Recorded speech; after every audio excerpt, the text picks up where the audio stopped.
Hello everyone, welcome to our channel Techavro. Hope you all are doing great.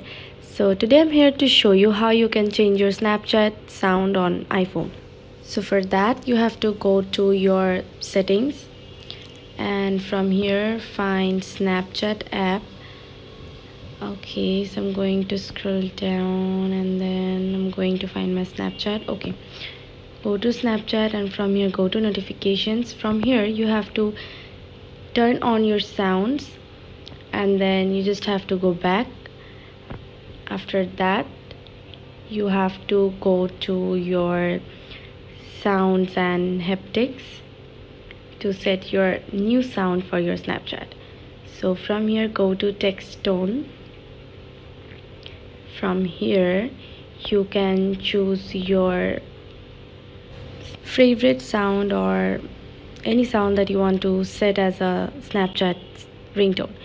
So this is how you can set your Snapchat sound on iPhone. Thanks for watching. Hope this video helps you. Don't forget to subscribe to our channel and don't forget to hit the bell icon button. Bye bye. See you in the next video, guys.